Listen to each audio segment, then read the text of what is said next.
జాతీయ immunisation day సందర్భంగా రాష్ట్ర వ్యాప్తంగా ప్రభుత్వం నిర్వహిస్తున్న పల్స్ పోలియో కార్యక్రమంలో భాగంగా సీఎం క్యాంపు కార్యాలయంలో పిల్లలకు పోలియో చుక్కలు వేశారు. పిల్లల్ని కని పెంచడం, వారి ఆలనా పాలన చూసుకోవడం తల్లికి మాత్రమే పరిమితం చేయకూడదని అన్నారు. ఉమ్మడి కుటుంబ వ్యవస్థ చాలా బలమైందని, అలాంటి ఉమ్మడి కుటుంబ వ్యవస్థ మళ్లీ రావాలని సీఎం చంద్రబాబు అన్నారు. జాతీయ ఇమ్యునైజేషన్ డే సందర్భంగా సీఎం చంద్రబాబు నాయుడు చిన్నారులకు పోలియో చుక్కలు వేశారు. జాతీయ ఇమ్యునైజేషన్ డే సందర్భంగా రాష్ట్ర వ్యాప్తంగా ప్రభుత్వం నిర్వహిస్తున్న పల్స్ పోలియో కార్యక్రమంలో భాగంగా సీఎం క్యాంపు కార్యాలయంలో పిల్లలకు పోలియో చుక్కలు వేశారు. అనంతరం చిన్నారుల తల్లిదండ్రులు, కుటుంబ సభ్యులతో ముఖ్యమంత్రి ఆప్యాయంగా మాట్లాడారు. పిల్లలను ఎత్తుకొని కొంతసేపు ఆడించారు. పిల్లల ఆరోగ్య పరిస్థితి, వ్యాక్సినేషన్ వివరాలు తెలుసుకున్నారు. చిన్నారుల ఆరోగ్య పరిరక్షణకు ప్రభుత్వం అందిస్తున్న అన్ని రకాల టీకాలను నిర్ణీత సమయానికి తప్పనిసరిగా వేయించాలని సూచించారు. ఈ సందర్భంగా రాష్ట్రంలో పల్స్ పోలియో కార్యక్రమం అమలుకు చేసిన ఏర్పాట్లను కుటుంబ సంక్షేమ శాఖ అధికారులు ముఖ్యమంత్రికి వివరించారు. రాష్ట్రంలో నేటి నుంచి 3 రోజులు పల్స్ పోలియో కార్యక్రమం ద్వారా 5 సంవత్సరాల లోపు ఉన్న సుమారు 49.20 లక్షల మంది చిన్నారులకు పోలియో చుక్కలు వేయాలని లక్ష్యంగా నిర్ణయించినట్లు తెలిపారు. వివిధ ప్రాంతాల నుంచి వచ్చిన పిల్లల తల్లిదండ్రులతో సీఎం చంద్రబాబు ఈ సందర్భంగా మాట్లాడారు. పిల్లల పెంపకం భారంగా ఉంటోందా అని అడిగి తెలుసుకున్నారు.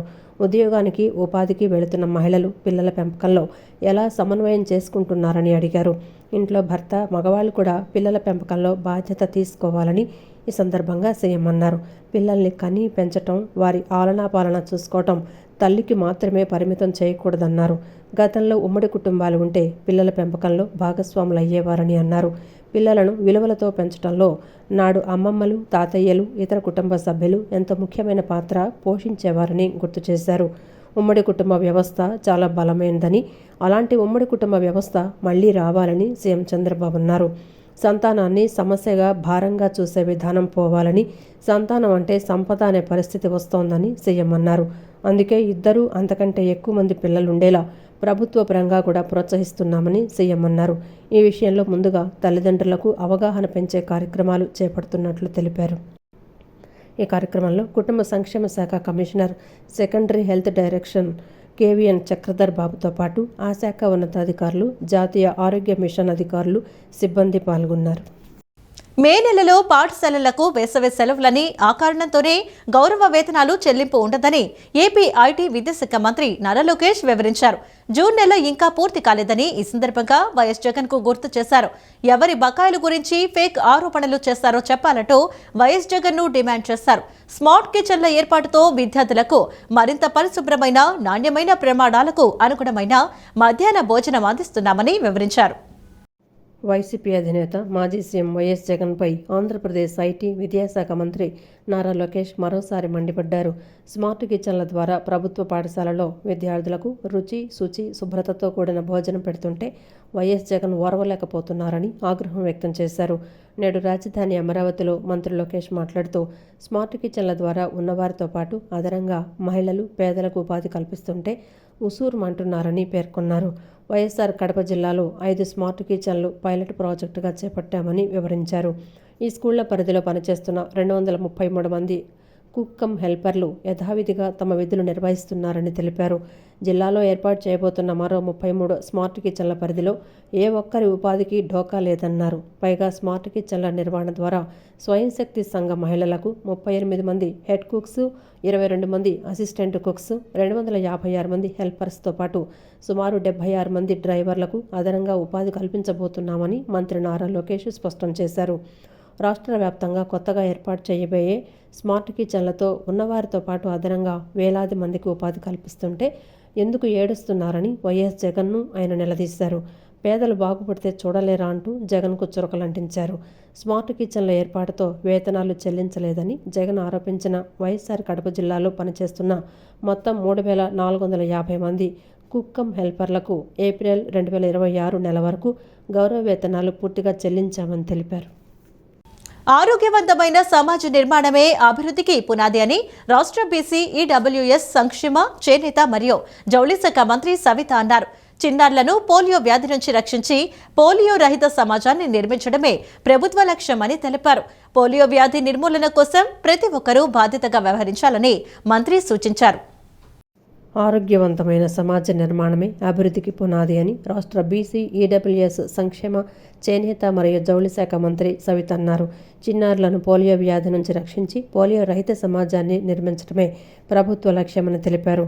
విజయవాడలోని మధురా నగర్లో నిర్వహించిన పల్స్ పోలియో కార్యక్రమంలో ఎమ్మెల్యే బోండా ఉమేశ్వరరావుతో కలిసి మంత్రి సవిత పాల్గొని చిన్నారులకు పోలియో చుక్కలు వేశారు. ఈ కార్యక్రమంలో ఎమ్మెల్యే బోండా ఉమేశ్వరరావు, కూటమి నాయకులు, కార్యకర్తలు, అధికారులు పాల్గొన్నారు. ఈ సందర్భంగా మంత్రి మాట్లాడుతూ రాష్ట్ర వ్యాప్తంగా నేడు పల్స్ పోలియో కార్యక్రమాన్ని నిర్వహిస్తున్నట్లు తెలిపారు. చిన్నారులకు వేసే 2 పోలియో చుక్కలు వారి భవిష్యత్తు జీవితానికి ఎంతో రక్షణగా నిలుస్తాయని పేర్కొన్నారు. పోలియో వ్యాధి నిర్మూలన కోసం ప్రతి ఒక్కరూ బాధ్యతగా వ్యవహరించాలని మంత్రి సూచించారు. తల్లిదండ్రులు తమ పిల్లలకు తప్పనిసరిగా పోలియో చుక్కలు వేయించాలని కోరారు. రాష్ట్రంలోని వివిధ ప్రాంతాల్లో ప్రజలకు సులభంగా అందుబాటులో ఉండేలా పోలియో వ్యాక్సినేషన్ కేంద్రాలను ఏర్పాటు చేసినట్లు తెలిపారు. బస్టాండ్లు, రైల్వే స్టేషన్లు, వార్డు పరిధిలోని కేంద్రాలు, ఆసుపత్రుల్లో కూడా చిన్నారులకు పోలియో చుక్కలు వేస్తున్నామని చెప్పారు. ఆరోగ్యంగా ఉన్న ప్రజలతోనే రాష్ట్ర అభివృద్ధి సాధ్యమవుతుందని మంత్రి సవిత అన్నారు. ప్రజల ఆరోగ్య పరిరక్షణకు ముఖ్యమంత్రి నారా చంద్రబాబు నాయుడు ప్రభుత్వం అధిక ప్రాధాన్యత ఇస్తోందని తెలిపారు. చిన్నారుల ఆరోగ్యం కాపాడటం అంటే భవిష్యత్తు తరాల భద్రతకు బలమైన పునాది వేయటమేనని మంత్రి పేర్కొన్నారు. ఏదైతే నరేంద్ర మోడీ గారి ఆశీర్వాదంతో నరేంద్ర మోడీ గారు మరి ప్రపంచంలోనే భారతదేశం అగ్రగామిగా ఉండాలంటే భావితరాల భవిష్యత్తు కోసం పోలియో అనే మహమ్మారిని తరిమి కొట్టాలనే గొప్ప సంకల్పంతో ఏదైతే మొదలు పెట్టారో అదే సంకల్పంతో మాన్య శ్రీ ముఖ్యమంత్రి చంద్రబాబు నాయుడు గారు కూడా భావితరాల భవిష్యత్తు కోసం ఈ పల్స్ పోలియోను 2 చుక్కల వల్ల వాళ్ళ జీవితం బాగుపడుతుందని ప్రతి ఒక్కరికి ఎప్పటికప్పుడు అవేర్నెస్ చేస్తూ మరి ఈరోజు సుమారుగా 6.5 కోట్ల రూపాయలతో మరి పల్స్ పోలియో ప్రోగ్రాం కూడా రాష్ట్ర వ్యాప్తంగా కూడా ప్రతి సచివాలయంలోనూ, బస్టాండ్లోనూ, మరి అదేవిధంగా రైల్వే స్టేషన్లోనూ మొబైల్ టీమ్స్ కూడా పెట్టి బాగా అవేర్నెస్ తెచ్చి ప్రతి ఒక్కరూ దీన్ని ఉపయోగించుకోవాలి. అనంతరం ఎమ్మెల్యే బోండా ఉమేశ్వరరావు మాట్లాడుతూ పోలియో వంటి ప్రమాదకర వ్యాధులను పూర్తిగా నిర్మూలించడంలో పల్స్ పోలియో కార్యక్రమం అత్యంత కీలకమని అన్నారు. ప్రతి తల్లిదండ్రులు తమ 5 ఏళ్లలోపు పిల్లలకు తప్పనిసరిగా పోలియో చుక్కలు వేయించి వారి భవిష్యత్తును ఆరోగ్యవంతంగా తీర్చిదిద్దాలని పిలుపునిచ్చారు.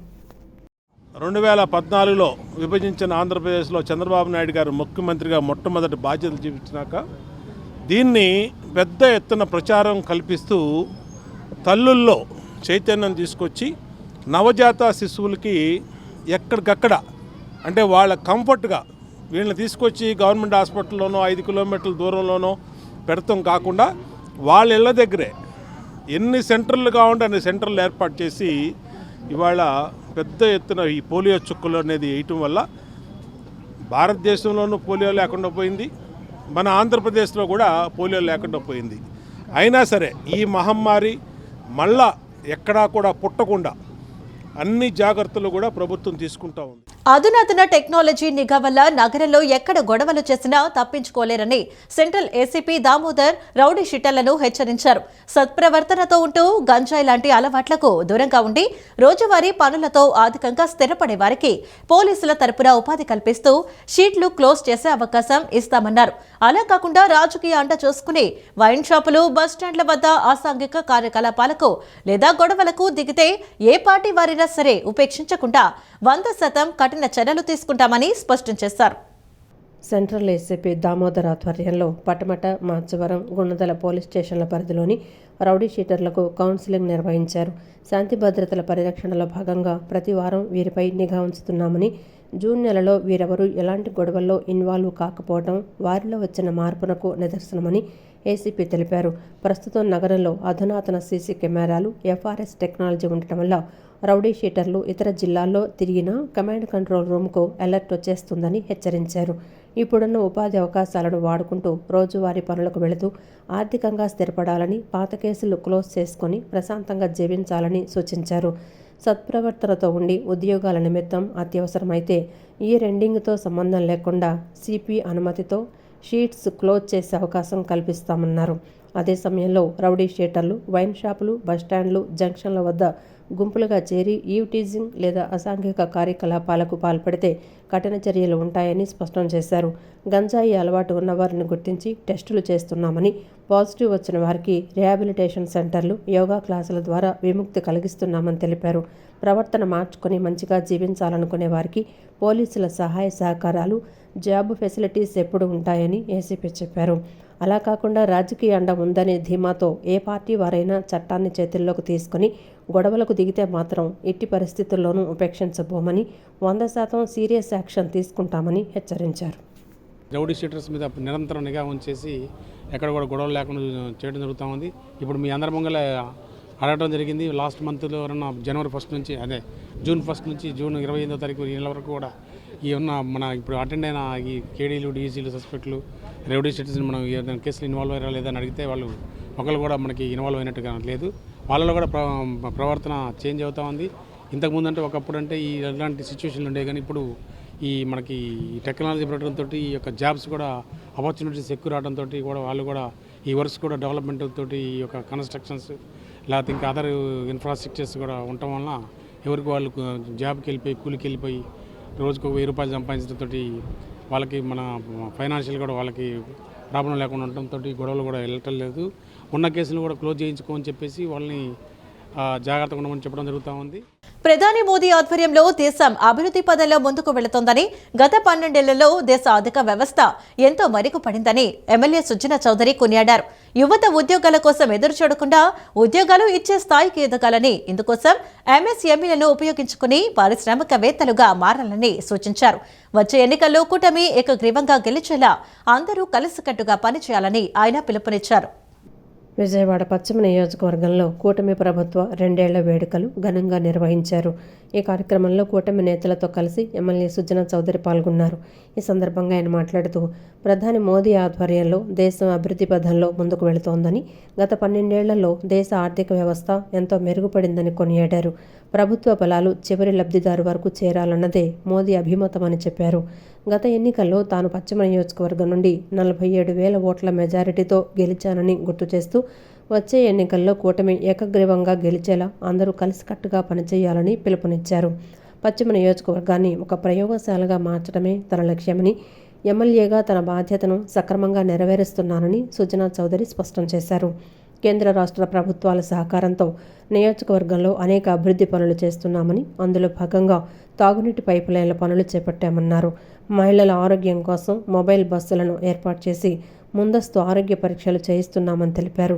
అలాగే నిరుద్యోగ యువత కోసం శిక్షణ కార్యక్రమాలు, జాబ్ మేళాలు నిర్వహిస్తున్నామని చెబుతూ, యువత ఉద్యోగాల కోసం ఎదురు చూడకుండా ఉద్యోగాలు ఇచ్చే స్థాయికి ఎదగాలని, ఇందుకోసం ఎంఎస్ఎంఈలను ఉపయోగించుకొని పారిశ్రామికవేత్తలుగా మారాలని సూచించారు. గతంలో నియోజకవర్గంలో బ్లేడ్, గంజాయి బ్యాచ్ల సంచారం ఎక్కువగా ఉండేదని, ప్రస్తుతం దాన్ని పూర్తి స్థాయిలో అరికట్టగలిగామని ఆయన పేర్కొన్నారు. నిరుద్యోగులకి, యువతకి ఉపాధి నైపుణ్యం శిక్షణా కేంద్రాలు కూడా పెట్టి జాబ్ మేళాలు జరుగుతామని పెట్టాం. మళ్ళీ కూడా పెట్టి ముందుకు తీసుకెళ్తున్నాం. ఇంకా ఏదైనా కానీ ప్రతి ఒక్కళ్ళు కూడా సమస్యలన్నింటినీ కూడా క్రోడీకరించి మా కార్యాలయాన్ని తెలియపరిస్తే డెఫినెట్గా అన్నీ నేను చేయగలను, అన్నీ చేస్తానని నేను చెప్పలేదు. కానీ మనం ఎన్నికల్లో ఇచ్చిన వాగ్దానాలన్నీ కేంద్ర రాష్ట్ర ప్రభుత్వం తరఫున 6 హామీలు ముఖ్యమంత్రి చంద్రబాబు నాయుడు గారు ఆర్థికంగా ఎన్నో సంవత్సరాల నుండి కూడా చాలా కష్టపడి చేస్తా ఉన్నారు. అలాగే ఉప ముఖ్యమంత్రి పవన్ కళ్యాణ్ గారు కూడా అన్నిటికీ సహకరించి ఆయన పంచాయతీరాజ్ కాబట్టి మన నియోజకవర్గానికి ఆయన చేయగలిగింది తక్కువే, కానీ అన్నింటిలో కూడా ఆయన సహకరించి చేస్తూ ఉన్నారు. ఇక్కడ అందరూ కూడా పర్టికులర్గా యువతకి నా సందేశం ఏంటంటే, ఉద్యోగాల కోసం చూడకుండా ఉద్యోగాలు ఇవ్వడం అనేది ఆలోచించండి. అనంతరం ఎన్టీఆర్ జిల్లా టీడీపీ అధ్యక్షురాలు గద్దె అనురాధ మాట్లాడుతూ, 2 ఏళ్ల పాలనలో పశ్చిమ నియోజకవర్గం ఎంతో ముందుకు వెళ్ళిందని చెప్పారు. భవిష్యత్తులో కూటమి కలిసి ముందుకు వెళ్లాలని అన్నారు. నాయకులకు కంటే కార్యకర్తలే బాధ్యతగా పనిచేస్తున్నారు అనడానికి సుజనా చౌదరి గెలిపే నిదర్శనమని వెల్లడించారు.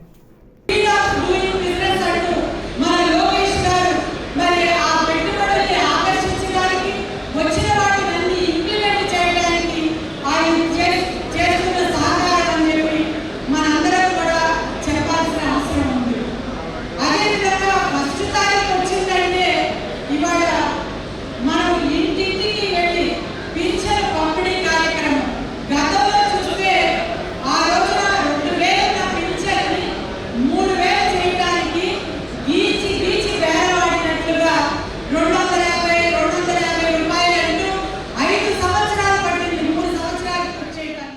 వరుసగా 3 రోజులు సెలవులు రావడంతో పాటు ఈరోజు ఆదివారం కావడంతో దుర్గమ్మ దర్శనానికి భక్తులు పోటెత్తారు. దీంతో సాధారణ భక్తులకు త్వరితగతిన దర్శనం కల్పించేందుకు ఆలయ అధికారులు ప్రత్యేక చర్యలు చేపట్టారు. అందులో భాగంగా ఉదయం 10:30 నుంచి అంతరాలయ దర్శనాలను తాత్కాలికంగా నిలిపివేశారు. ఇంద్రకీలాద్రిపై శ్రీ దుర్గామల్లేశ్వర స్వామి వారి దేవాలయంలో కొలువు తీరిన దుర్గమ్మ వారిని దర్శించుకునేందుకు ఆదివారం భక్తులు పోటెత్తారు. వరుసగా 3 రోజులు సెలవులు రావడంతో పాటు ఈరోజు ఆదివారం కూడా కావడంతో భారీగా భక్తులు అమ్మవారి దర్శనానికి తరలివచ్చారు. ఉదయం 7 గంటల నుంచి భక్తుల రద్దీ బాగా పెరిగింది. క్యూలైన్లన్నీ భక్తులతో కిక్కిరిసిపోయాయి. దాంతో సాధారణ భక్తులకు త్వరితగతిన దర్శనం కల్పించేందుకు ఆలయ అధికారులు ప్రత్యేక చర్యలు చేపట్టారు. అందులో భాగంగా ఉదయం 10:30 గంటల నుంచి అంతరాలయ దర్శనాలను తాత్కాలికంగా నిలిపివేశారు. అలాగే ఉదయం 10:30 గంటల నుంచి మధ్యాహ్నం 2:30 గంటల వరకు అన్ని రకాల వీఐపీ దర్శనాలను పూర్తిగా రద్దు చేస్తున్నట్లు ఆలయ ఉన్నతాధికారులు ప్రకటించారు. ఆలయానికి వెళ్లే మార్గాలు, ప్రసాదం విక్రయించే ప్రదేశం, అన్నప్రసాద కేంద్రాలని భక్తులతో నిండిపోయాయి. పివి నరసింహారావు గొప్ప మేధావి, బహుభాషా కోవిదుడని ఎమ్మెల్యే బోండా ఉమామహేశ్వరరావు కొనియాడారు. నేడు దేశం సాధిస్తున్న ఆర్థిక పురోగతికి పివి నరసింహారావు సంస్కరణలే పునాదులని పేర్కొన్నారు. గతంలో ఎమ్మెల్యేగా ఉన్న సమయంలోనే ఈ విగ్రహాన్ని ఏర్పాటు చేశామని, ఇప్పుడు సర్కిల్కు పివి పేరు పెట్టడం సంతోషకరమని తెలిపారు. భారత మాజీ ప్రధాని, భారతరత్న పాములపర్తి వెంకట నరసింహారావు 105వ జయంతి సందర్భంగా సత్యనారాయణపురంలో ప్రత్యేక కార్యక్రమాలు నిర్వహించారు. ఇందులో భాగంగా ప్రభుత్వ విప్పు ఎమ్మెల్యే బోండా ఉమామహేశ్వరరావు గిరివీధిలో పివి కాంస్య విగ్రహానికి పూలమాల వేసి నివాళులర్పించారు. అనంతరం జిఎస్ రాజు రోడ్డులోని వంతెన సర్కిల్ వద్ద నూతనంగా ఏర్పాటు చేసిన పివి నరసింహారావు సర్కిల్ నామకరణ శిలాఫలకాన్ని ఆయన ప్రారంభించారు. ఈ సందర్భంగా బోండా ఉమామహేశ్వరరావు మాట్లాడుతూ పివి నరసింహారావు గొప్ప మేధావి, బహుభాషా కోవిదుడని కొనియాడారు. ప్రధానమంత్రిగా ఆయన చేపట్టిన ఆర్థిక సంస్కరణలు భారతదేశ అభివృద్ధి దిశను మార్చాయని, నేడు దేశం సాధిస్తున్న ఆర్థిక పురోగతికి ఆ సంస్కరణలే పునాదులని పేర్కొన్నారు. గతంలో ఎమ్మెల్యేగా ఉన్న సమయంలోనే ఈ విగ్రహాన్ని ఏర్పాటు చేశామని, ఇప్పుడు సర్కిల్కు పివి పేరు పెట్టడం సంతోషకరమని తెలిపారు. పివి ఆశయాలను భావితరాలకు అందించడం అందరి బాధ్యతని ఆయన గుర్తు చేశారు. ఈ భారతదేశాన్ని ఆయన తెలివితేటలతో, ఆయన చేపట్టినటువంటి ఆర్థిక సంస్కరణలతో, అనేక సంస్కరణలు అనే విప్లవం ద్వారా ఈ భారతదేశాన్ని ప్రపంచ పటంలో అగ్రగామిగా పెట్టినటువంటి మహోన్నతమైనటువంటి వ్యక్తి పివి నరసింహారావు. గతంలో నేను శాసనసభ్యుడిగా ఉన్నప్పుడు ఆ మహానుభావుడు పివి నరసింహారావు విగ్రహాన్ని ఇదే సత్యనారాయణపురంలో ఆ రోజున ఏర్పాటు చేసి ప్రతి సంవత్సరం ఆయన జయంతి, ఆయన వర్ధంతికి ఆ మహనీయుడు ఈ జాతి కోసం చేసిన సేవల్ని మననం చేసుకుంటూ ఒక్కసారి ఆయనకి ఘన నివాళులర్పించే విధంగా చేయటం అనేది గతం నుంచి కూడా జరుగుతూ ఉంది. ఈ రోజున ఈ భారతదేశంలో మనందరం కూడా ఈ ఆయన చేపట్టినటువంటి ఆర్థిక సంస్కరణల ఫలితాలు అనుభవిస్తున్నామంటే ఆ మహానుభావుడు పివి నరసింహారావు చేసినటువంటి కృషి, ఆయన తీసుకున్న నిర్ణయాల వల్ల. ప్రపంచ మేధావిగా, బహుముఖ ప్రజ్ఞాశాలిగా, బహుభాషా కోవిదుడిగా, అనేక రకాలుగా మేధావి పివి నరసింహారావుని ఎప్పుడు కూడా ఈ జాతి మరవదు. భారతీయులు గర్వించదగ్గ వ్యక్తి, అందులో తెలుగు జాతి వాళ్ళు గర్వించదగ్గ వ్యక్తి, మహోన్నతమైన వ్యక్తి అయినటువంటి శ్రీ పివి నరసింహారావు గారి 105వ జయంతి ఈరోజు సెంట్రల్ నియోజకవర్గం సత్యనాపురం 33వ డివిజన్లో శాసనసభ్యులు శ్రీ బోండా ఉమామహేశ్వరరావు గారి ఆదేశాల మేరకు ఘనంగా కార్యక్రమం ఏర్పాటు చేయడం జరిగింది. ఈరోజు వారిని వారి సేవల్ని స్మరించుకుంటూ ఇక్కడ వారి పేరు మీద శ్రీ పివి నరసింహారావు సర్కిల్ అని ఈ యొక్క సర్కిల్కి నామకరణం చేయడం జరిగింది. సమాజంలో పోలియో మహమ్మారిని పూర్తిగా నిర్మూలించడమే ప్రభుత్వ ధ్యేయమని ఎమ్మెల్యే సుజన చౌదరి పేర్కొన్నారు. ప్రతి చిన్నారికి వేసే ఆ 2 పోలియో చుక్కలు వారి ఆరోగ్యకరమైన భవిష్యత్తుకు భరోసాను కల్పిస్తాయన్నారు. ఆరోగ్య కేంద్రాల వద్ద ఏర్పాటు చేసిన సదుపాయాలను తల్లిదండ్రులు సద్వినియోగం చేసుకుని తమ పిల్లల భవిష్యత్తును ఆరోగ్యవంతంగా తీర్చిదిద్దాలని ఆయన పిలుపునిచ్చారు. పశ్చిమ నియోజకవర్గ పరిధిలో నేడు పల్స్ పోలియో కార్యక్రమం ప్రారంభమైంది.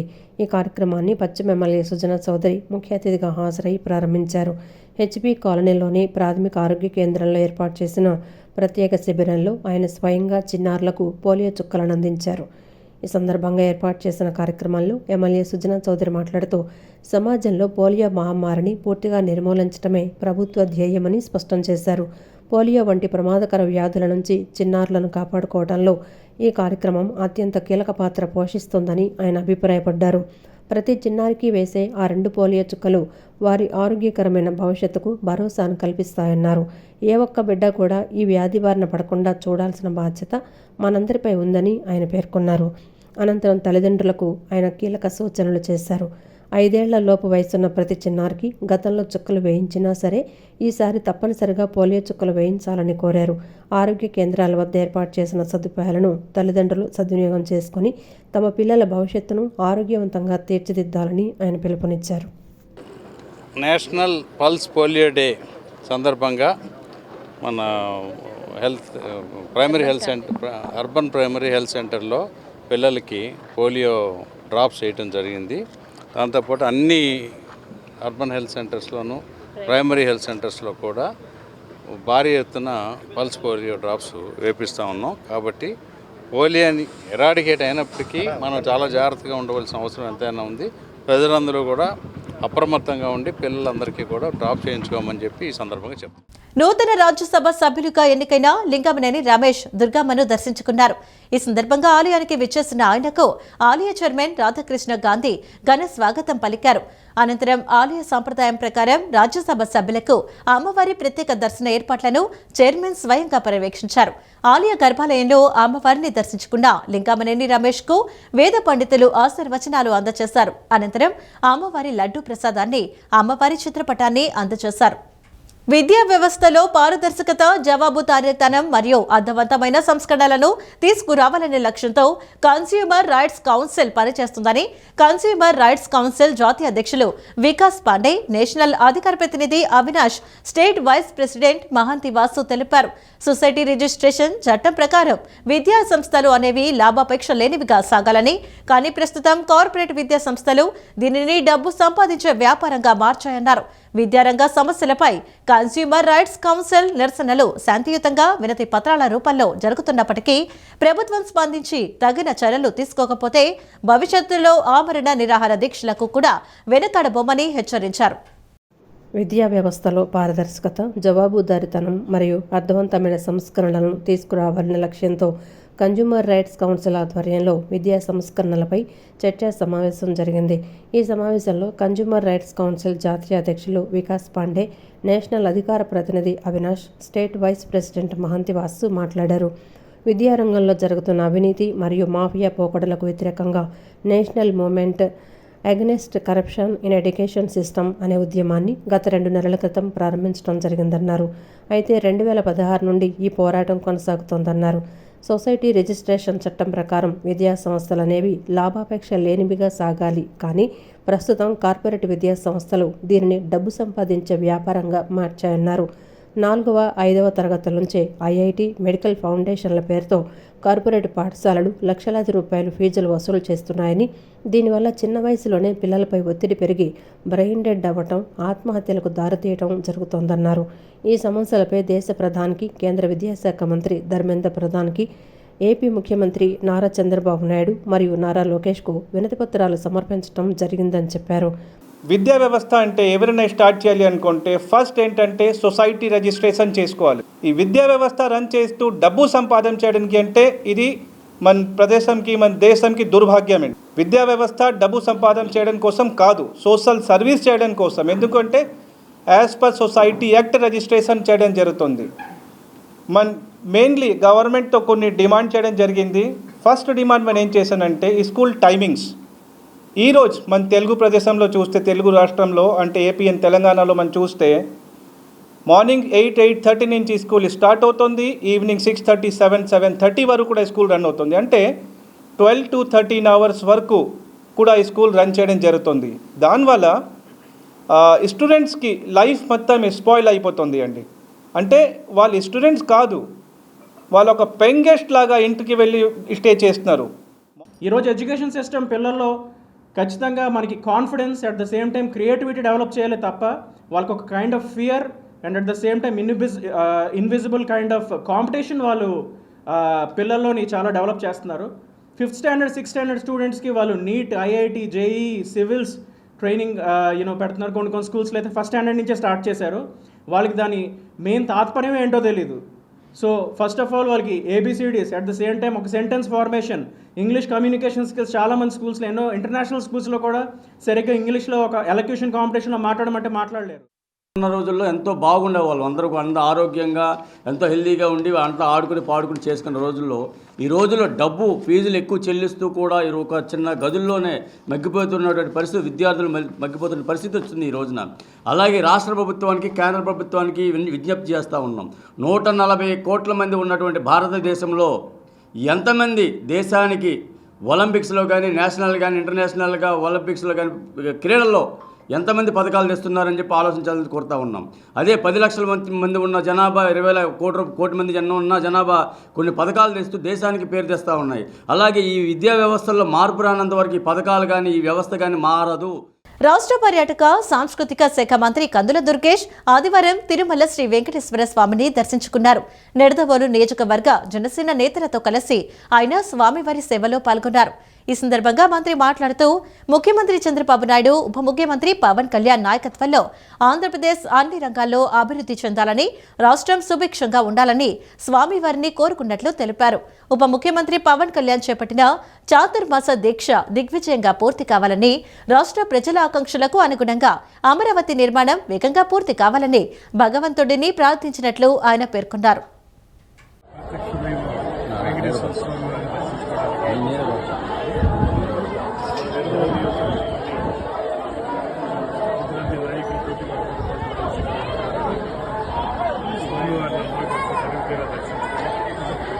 ముఖ్యంగా ఒక 2-3 రోజుల క్రితం చాతుర్మాస దీక్షని స్వీకరించినటువంటి పార్టీ అధ్యక్షులు, రాష్ట్ర ఉప ముఖ్యమంత్రి శ్రీ పవన్ కళ్యాణ్ గారి దీక్ష ఎలాగెంతగా సాగాలని, అదేవిధంగా ఈ రాష్ట్ర భవిష్యత్తు కోసం వారు చేస్తున్నటువంటి కృషి అన్ని విధాలు కూడా వెంకటేశ్వరుడి యొక్క ఆశీర్వాదంతో పూర్తి స్థాయిలో సఫలీకృతం కావాలని దేవుణ్ణి వేడుకోవడం జరిగింది.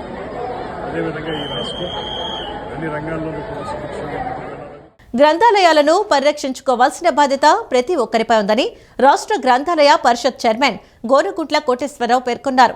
గ్రంథాలయాలు విశిష్టత గురించి తెలియచెప్పేందుకు ఆంధ్రప్రదేశ్ రచయితల సంఘం ఆధ్వర్యంలో 3వ గ్రంథాలయ సందర్శన యాత్ర చేపట్టడం అభినందనీయమని అన్నారు.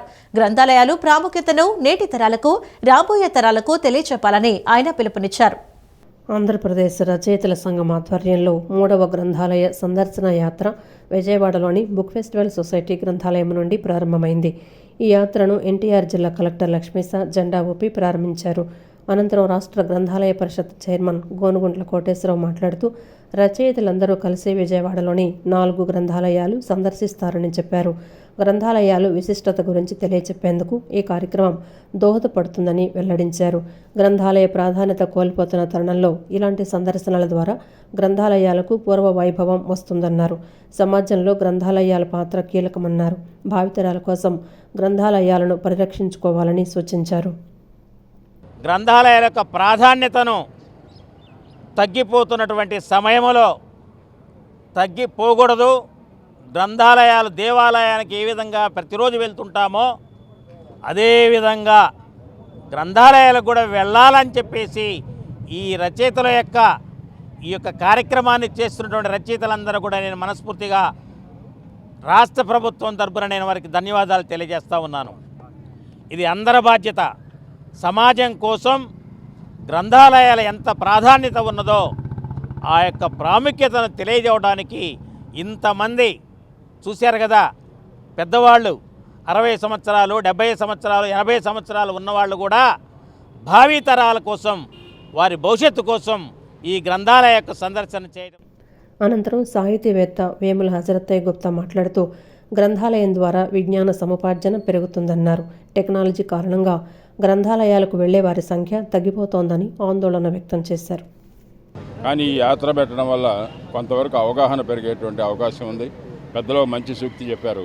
బీజావాపం వినాక్షేత్రం సస్యాత్ఫలదాయకం వినాయత్నైన నకార్యం సఫలం భవేతన్నారు. అంటే ఎటుల మంచి విత్తనం నాటంచో పొలం సత్ఫలాన్ని ఇవ్వదో అటులనే ప్రయత్నింపగా ఈ లోకాన ఏ కార్యక్రమం సత్ఫలితాన్ని ఇవ్వదు అని పెద్దలు చెప్పడం జరిగింది. అటువంటి ఒక మంచి సంకల్పం తీసుకొని మంచిగా ఈ యాత్రని ఈరోజు మనం ప్రారంభించుకోవడం అనేది ఒక చక్కని అంశంగా భావిస్తూ సత్యనారాయణపురం పోలీస్ స్టేషన్ పరిధిలో ఈ ఏడాది ఫిబ్రవరిలో జరిగిన నాగ మహేష్ మృతి కేవలం ఆత్మహత్యనని, దానిని కొందరు మర్డర్గా దుష్ప్రచారం చేస్తున్నారని అతని భార్య సాయి దుర్గా భవానీ తిరుమల రాజు ఆరోపించారు. ఫిబ్రవరి 1న కూడా ప్రియాంక విషయమై గొడవ జరిగిందని, భర్త తనను కొట్టబోతే ఆత్మరక్షణ కోసం తాను తిరిగి కొట్టానని, అందుకే అతని ఒంటిపై గాయాలు ఉన్నాయని వివరించారు.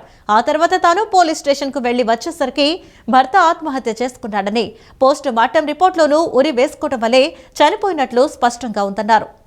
సత్యనారాయణపురం పోలీస్ స్టేషన్ పరిధిలో ఈ ఏడాది ఫిబ్రవరిలో జరిగిన నాగమహేష్ మృతి కేవలం ఆత్మహత్యేనని, దానిని కొందరు మర్డర్గా దుష్ప్రచారం చేస్తున్నారని అతని భార్య సాయి దుర్గా భవానీ తిరుమల రాజు ఆరోపించారు. తమది ప్రేమ వివాహమని, అయితే తన భర్త ప్రియాంక అనే మహిళతో వివాహేతర సంబంధం పెట్టుకోవడంతో తమ మధ్య నిత్యం గొడవలు జరిగేవని తెలిపారు.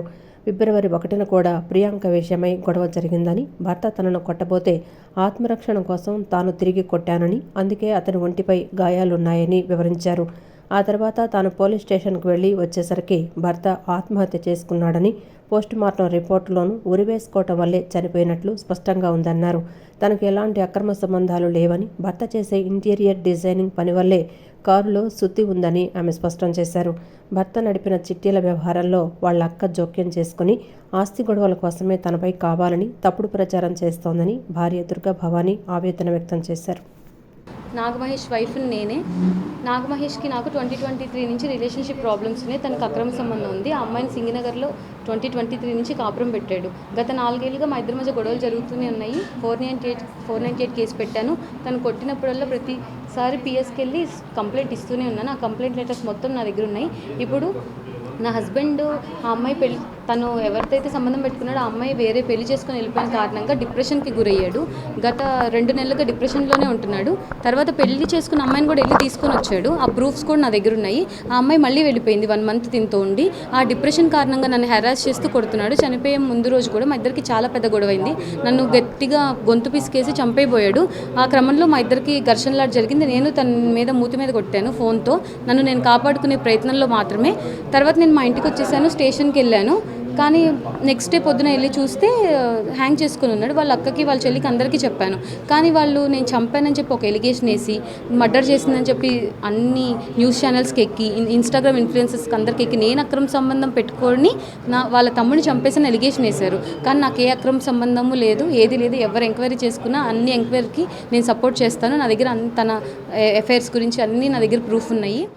ఈ వార్తలు ఇంతటితో సమాప్తం. నమస్కారం.